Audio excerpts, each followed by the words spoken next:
என்ன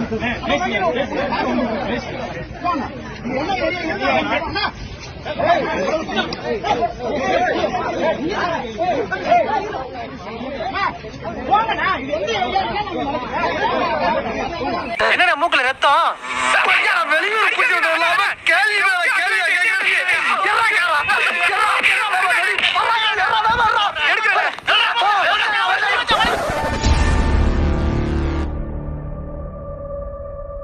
சீமான் வீடியோ போடுங்க, சீமான் வீடியோ போடுங்கன்னு நம்மளுடைய சப்ஸ்கிரைபர்ஸ் அன்பா கேட்கறதையும் தாண்டி இன்னொரு பக்கம் என்னடா சீமான் வீடியோ போட்டு பழிச்சிட்டு இருந்த கொஞ்ச நாள வீடியோவை காணோன்னு அட யாரான்னு திருப்பி பார்த்தா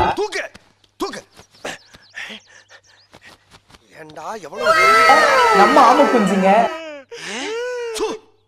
ஆஹா, அண்ணன் சீமான கலாய்க்கிறது அண்ணனோட தம்பிகளே ரசிக்கிறாங்கன்னும் போது அதை நான் தொடர்ந்து பண்ணலைன்னா கருத்துருக்கு முன்னாடி பாவி ஆயிடுவேன். அதனால அண்ணன் சொன்ன ஒரு 4 கதைகளை எடுத்துட்டு வந்திருக்கேன், வாங்க பாப்போம்.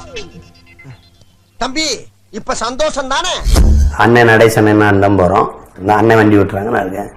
இருட்டு, பாதையே எனக்கு தெரியவே இல்லை, ஓட்டிட்டே போறாரு, பறக்குது வண்டி. பாதையே தெரியல, ஒரே இருட்டு.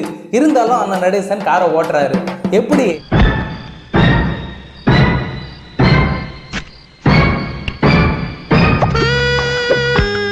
நடேசன் எங்க அண்ணன் சீமான பார்த்து நீதான் நல்லா விளக்கு பிடிப்பியாமே புடிடான்னு சொல்லி அந்த வெளிச்சத்துல காரை ஓட்டிட்டு போயிருக்காரு. AK-74 நெஞ்சில் அடிச்சா 10, எனக்கு இந்த 6-7க்கு மேலே போக மாட்டேன். அங்கே நாற்காலி போட்டு கவனிச்சிட்டே இருக்காரு. என்ன பிரச்சனை அப்படின்னு கேட்குறாரு அண்ணன். கடை இங்கிருந்து சொல்லியிருக்கலாம்ல. நடந்து போகிறார், கிட்ட போய் அண்ணன் வந்து டக்கு டக்கு நமக்கு தலைக்கு வந்துருக்குண்ணே, அதனால கீழே போய் அடிக்கணும். சினிமாவில் நல்லா என்கவுண்டர் பண்ணுறாரு. இங்கே என்ன பிரச்சனை இருக்குது? அப்போ நான் மாதவன் படத்தில், மாதவனை சுற்றி ஒரு படத்தில் அதை பார்த்துருக்காரு. இசையை எப்படி வச்சுக்கிட்டு மெதுவாக பண்ணால் அதுவாக போய் அடிக்கும். நீங்கள் எப்பயும் தலைக்கு வந்து கொடுத்தீங்களா, என் கையை பிடிங்க, கை வலிக்கிற வரை இப்படி பண்ணிக்கிட்டு இருங்கன்னு. ஆனால் ரஷ்யாவுக்கு அப்புறம் நம்மகிட்ட தான் இல்லைன்னா இந்தியாவில் இல்லைன்னா இல்லை. அப்போ இந்தியாவிலே AK-74 சுட்ட ஒரு ஆள் நான் தான் இருக்கேன் நான். அப்படின்னா இப்போ பாருங்க. ஆமாம் ஆமாம், அது இங்கே சொல்லாதீங்க, அங்கே போய் இதெல்லாம் நான் அவங்ககிட்ட சொல்லவே இல்லையா?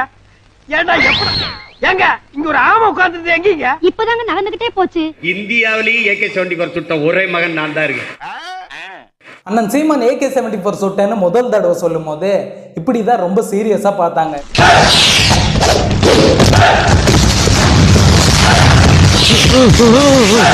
ரெண்டாவது தடவை அதே மாதிரி AK-74 சுட்டேன்னு சொல்லும் போது இவனை நம்பலாமா வேணாமான்ற சந்தேகத்தோட பார்த்தாங்க. AK-74 ஒரு ஆயுதம். அங்கே நாற்காலி போட்டு பாட்டே இருக்கிறாரு. நம்ம வந்து டப்பு டப்புன்னு அடிக்கிறோம்ல, தலை அப்படி கவுந்துடும். கவுந்தும் போது நெஞ்சில் போய் சுட்டா தான் அது 10, 6-7க்கு மேலே போக மாட்டேங்குது. எங்கள் அண்ணன் இதை பார்த்தே இருந்துச்சு, என்ன அவருக்கு பிரச்சனைன்னு கேட்குறாங்க. நான் உட்காந்துட்டாரு, அது ஒன்றும் இல்லைண்ணே அப்படி சொல்லுங்களேன். இருந்து போய் கிட்ட போய் அது ஒன்றும் இல்லைன்னா அவர் அந்த விஷயம் வந்து டக்குன்னு அனுப்பிடுறாரு, தலை கவர்ந்துருக்கு. அப்போ அது கால் கடிச்சிருங்க. ஓ இதான் பிரச்சனையா? என்ன இருக்கு? சினிமாலையில் நல்லா என்கவுண்டர் பண்ணுறாரு. அப்போ அந்த எவனோ ஒரு படம், மாதவனோட நாம அந்த படத்தை பார்த்துட்டு சார் சரி வச்சுக்கிறேங்க, இந்த விஷயம் மெதுவாக எடுக்கணும், அது போய் அடிச்சுக்கிறேங்க. கை வலிக்க வரை இப்படி பண்ணிட்டு இருக்கு. அது வேற ஒரு நாளைக்கு மேலே தடுக்கும்ல. அண்ணா எனக்கு அண்ணா வலிக்குது, இப்போ கொடுப்பா இப்போ கொடு. நீங்கள் மெதுவாக அப்படிங்க டக்குன்னு அடிச்சு போட்டு ரஷ்யாவுக்கு அப்புறம் நம்மகிட்ட தான் இருக்குது. ஆமாம், இந்தியாவில் இல்லை. அப்போ இந்தியாவில் AK-74 சுட்ட ஒரே ஆள் நான் தான் இருக்கேன். அவர் சொல்ல பாருங்க. ஆமாம், அதை இங்கே சொல்லாதீங்க, அங்கே போய் சொல்லுங்க. சத்தியமாக சொல்கிறார். இதெல்லாம் நம்புற மாதிரி அங்கே இருக்குது. ஆரம்பத்தில் நானும் தான் நம்பினாதான் சோறு போடுன்னு தாத்தா சொன்னாரு, அதுலேருந்து நம்பிட்டேன். நீங்க சாப்பிடுறீங்களா? இல்ல உண்மைதான் நம்புறேன். தெரிஞ்ச தடவை AK-74 சுட்டேன்னு சொல்லும் போது இவன் நம்மளை ஜோக்கர் ஆக்கிறதுக்கு முன்னாடி நாம இவனை ஜோக்கர் ஆக்கிடுவோம்னு சொல்லி மக்கள் சிரிக்க ஆரம்பிச்சிட்டாங்க. நாற்காலி போட்டு உட்காந்துருக்காங்க, நாங்க சுத்தி எனக்கு பயிற்சி கொடுத்துருக்காங்க. முதல்ல எனக்கு இது சொல்றது வரல. 6, 7, 8க்கு மேல போக மாட்டேன். 9, 10 சொல்ல மாட்டேங்குது. அங்க இருந்துட்டு இங்க இருந்தே சொல்லலாம்ல, இங்க இருந்து உட்காந்துருக்காரு. ஆனா இங்க இருந்து போய் இங்க என்ன பிரச்சனை? அப்பதான் அந்த மாதவனை சுட்ட ஒரு படம் வந்தது.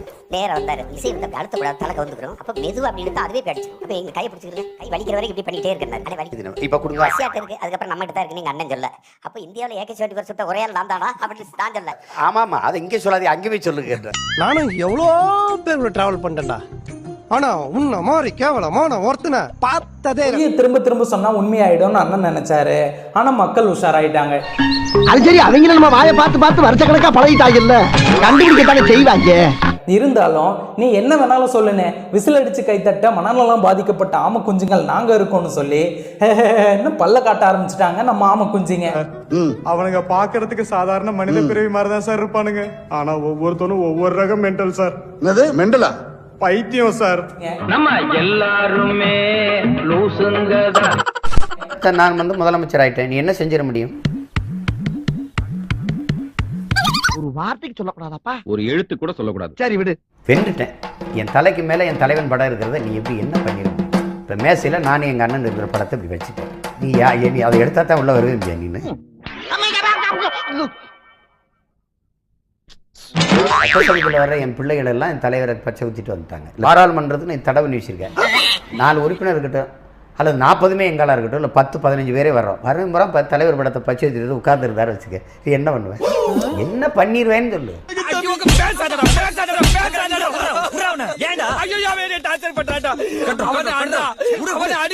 அந்த பாராளுமன்றத்தில் பயங்கரவாதி, பிரிவினைவாதி, தீவிரவாதி என்று அவனை பணி சுமத்தி சட்டம் இயற்றி அவனை 27 ஆண்டுகள் சிறையில் போட்டியலோ நெல்சன் மண்டேலாவை, அதே பாராளுமன்ற வாசலில் அவனுக்கு சிலை திறந்தீங்கல்ல, வரலாறு எப்படி மாறிச்சு பத்தி இல்லை? அப்படி ஒரு மாற்றத்தை நாங்கள் கொண்டு வருவோம்ல.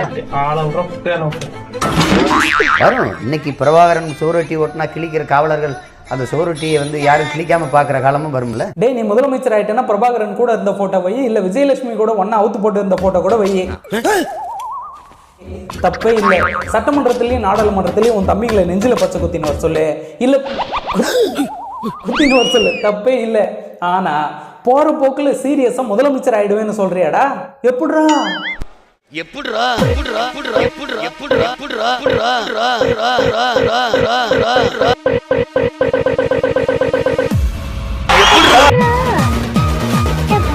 எல்லாம் பார்த்தாச்சு சார், எல்லாம் பார்த்தாச்சு.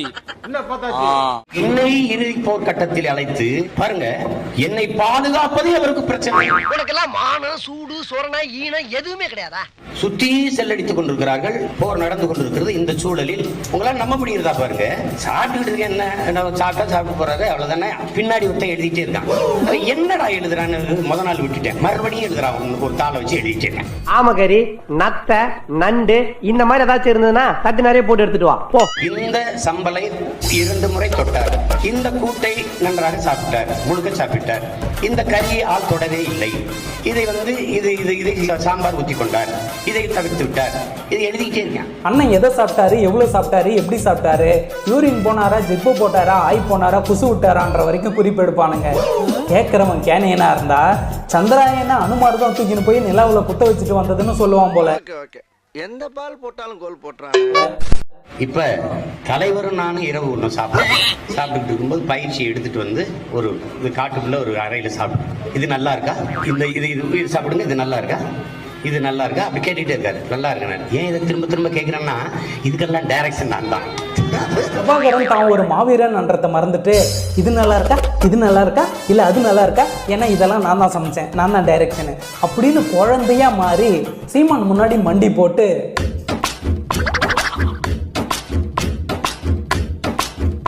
இப்போ அண்ணன் சீமான் சொன்ன கதைகள்லாம் எப்போ நடந்துச்சுன்னு பார்த்தீங்கன்னா, ஈழப்போரோட இறுதி காலகட்டத்தில். அந்த போர் இறுதி சமயத்தில் எந்த அளவுக்கு பதட்டமான சூழ்நிலை இருக்கும், அந்த சமயத்தில் சீமானை கூப்பிட்டு பாதுகாப்பு கொடுத்து கரிசோரெல்லாம் ஆக்கி போட்டு பிரபாகரனே சமைச்சு கொடுத்து துப்பாக்கி பயிற்சி கொடுத்து போர் பயிற்சி எல்லாம் கொடுக்குற அளவுக்கு சீமான் என்ன அவ்வளோ பெரிய அப்பாட்டாக்கிறா? நீ என்ன அவ்வளோ பெரிய அப்பாட்டாக்கிறா இல்ல அவ்வளோ பெரிய அப்பாட்டாக்கிறான்னு கேக்குறேன்.